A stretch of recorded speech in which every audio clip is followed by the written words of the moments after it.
Praise lord. దేవుని స్తోత్రం. హల్లెలూయా. Hosanna YSS ministry పరిచయ తరపున మీ అందరికి శుభాభివందనాలండి. ఉదయకాల దేవుని చేత ప్రభు మిమ్మల్ని నింపి తృప్తిపరిచి మీరు చేస్తున్న ప్రతి ప్రయత్నాలన్నింటినీ కూడా దేవుడు ఆశీర్వదించి నడిపించునుగాక. ఆమేన్. ప్రేమ నా దేని బిడ్డలారా, ఉదయకాలం వేళ దేవుని వాక్యాన్ని ధ్యానం చేద్దాం. కీర్తన గ్రంథం 34వ అధ్యాయం 19వ వాక్యం.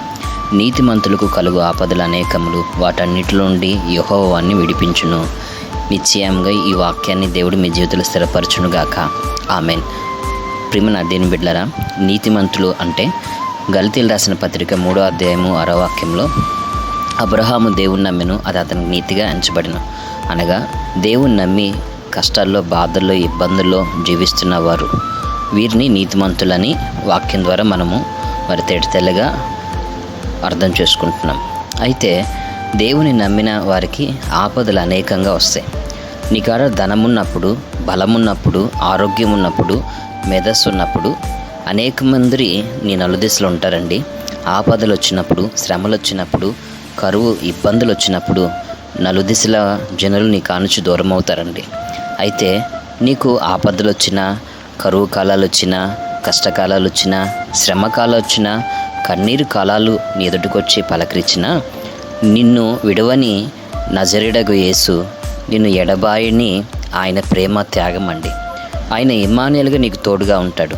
ఈరోజు ఈ వాక్యం ద్వారా దేవుడు మీతో మాట్లాడుతున్న మాట ఏంటంటే, నీకు ఆపదలు నలుదిశలా పొంచి ఉన్నాయని, ఆ ఆపదలను బట్టి దేవుడు ఒకవేళ నీకు దూరమై ఉన్నారేమో అని నువ్వు అనుకుంటున్నావేమో. దేవుడు నీకు సమీపంగానే ఉన్నాడు.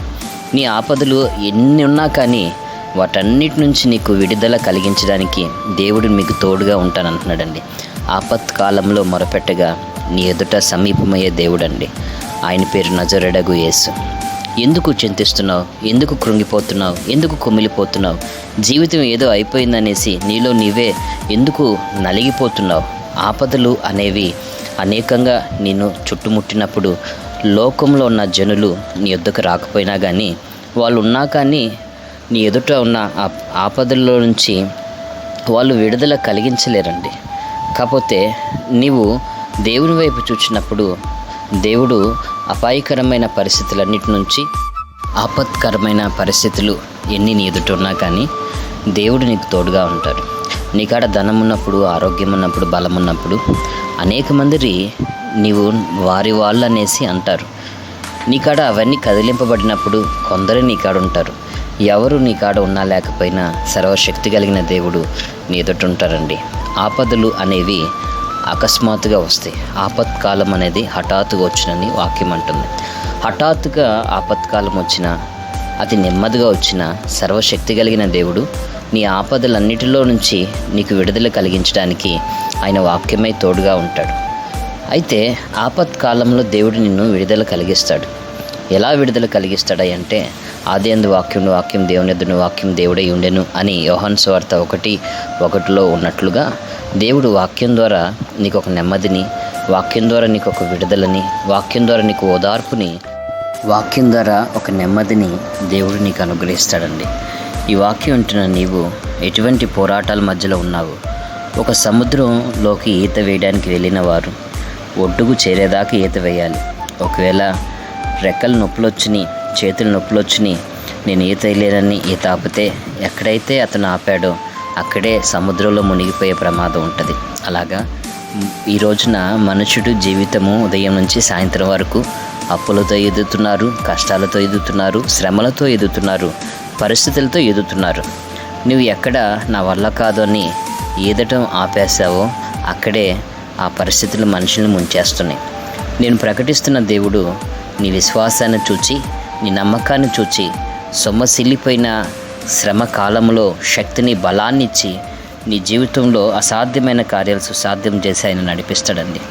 అంతేకాదండి, కీర్తన గ్రంథము 107వ అధ్యాయంలో 28వ వాక్యాలు చూస్తే, శ్రమకు తాళలేక వారు యెహోవాకు మొరపెట్టిరి, ఆయన వారి ఆపదల నుండి వారిని విడిపించెను. హల్లెలూయా. నీవు తాళలేని అనుభవం, భరించలేని అనుభవం కలిగిన ఆపదల్లో నువ్వు చిక్కుకుపోయి ఉండొచ్చు. ఆపత్కాలంలో నువ్వు ఆయనకు మొరపెడితే నీకు కష్టాన్ని, కన్నీరుని, బాధని, వేదనని, దిగుల్ని పెట్టిస్తున్న ప్రతి చీకటి నుంచి ఆయన గొప్ప విడుదలిచ్చి ఊహించలేని రక్షణ కార్యాలు ఆయన మీ జీవితంలో జరిగిస్తారన్న వాస్తవాన్ని గ్రహించాలి. ప్రభు నామను ప్రార్థన చేయవాడు రక్షించబడును అన్నట్లుగా నీ ప్రార్థన ఆపత్కాలంలో, నీ ప్రార్థన భరించలేని శ్రమలో నీకు తోడై ఉండి విశ్వాస జీవితంలో గొప్ప విజయాన్ని ఇస్తుంది. నీకు ఆపదలు, శ్రమలు, బాధలు, ఇబ్బందులు ఉన్నప్పుడు ఎవరు కూడా త్వరపడి నీ ఎద్దుకు రావడానికి ప్రయత్నించరండి, పలుమార్లు ఆలోచిస్తారు. అయితే దేవుడు అలాంటి వారు కాదండి. నువ్వు పిలవంగానే నేనున్నాను బిడ్డ అనేసి నీ ఎద్దుకు వచ్చి నిన్ను ధైర్యపరుస్తాడు, ఆదరిస్తాడు, ఓదారుస్తాడు. ఆయన వాక్యం చేత నిన్ను నెమ్మదిపరుస్తాడండి. ఆయన వాక్యపు కాపుదల్లో నిన్ను, నీ కుటుంబాన్ని భద్రపరుస్తాడు. ఆ రీతిగా వాక్యము చేత దేవుడు మిమ్మల్ని ఆదరించిన రీతిగా మీ శ్రమ ఆపదలన్నిటిలోంచి మీకు విడుదల కలిగేంత వరకు కూడా దేవుడు మీకు తోడుగా ఉండు రీతిగా మీ కొరకు చిన్న ప్రార్థన అండి. కృపా సత్య సంపడకు దేవా మీకు స్తుతి స్తోత్రం చెల్లిస్తున్నాం. ఈ ప్రార్థనను ఏకీపించుచున్న నీ బిడ్డలైన వారిని జ్ఞాపకం చేసుకో. లెక్కించలేని అగ్ని శోధనలు, ఆపదలు, శ్రమలు తాళలేక ఇజ్రాయిల్ నీకు మొరపెట్టినప్పుడు వారికి తోడయ్యున్నట్లుగా ఈ వాక్యం విన్న నీ బిడ్డలైన వారికి ఒకసారి నీ యొక్క కరుణ కటాక్షాన్ని కుమ్మరించు అయ్యా. శ్రమకి తాళలేక వారు మొరపెట్టినప్పుడు వారు ఆపదలోంచి విడిపించావు కదా. ఈ ఉదయకాలం వల్ల ఈ వాక్యం వింటున్న నీ బిడ్డలు ఏ శ్రమ తాళలేక, జయించలేక, దాటలేక కన్నీరు కష్టాలతో అయా పోరాడుతున్నారో జ్ఞాపకం చేసుకో. సర్వశక్తి కలిగిన కార్యాలు నీ బిడ్డల జీవితంలో జరిగించి సంపూర్ణమైన ఆరోగ్యం, క్షేమము దయచేయమని, మీ నామ మహిమార్థమైన నీ బిడ్డల జీవితంలో కార్యాలు జరిగించమని నజరేయుడైన యేసుక్రీస్తు ప్రశస్త నామం ప్రార్థిస్తున్నాం తండ్రి, ఆమెన్. తండ్రి అయిన దేవుని ప్రేమ, తన కుమారుడైన యేసుక్రీస్తు కృప, ఆదరణకర్త అయిన పరిశుద్ధాత్మ దేవుని అన్య సన్నిధి సహవాసం కృప ఈ వాక్యం ఉన్న ప్రతి ఒక్కరికి తోడయుండి ముందుకు నడిపించునుగాక. Amen, amen, amen.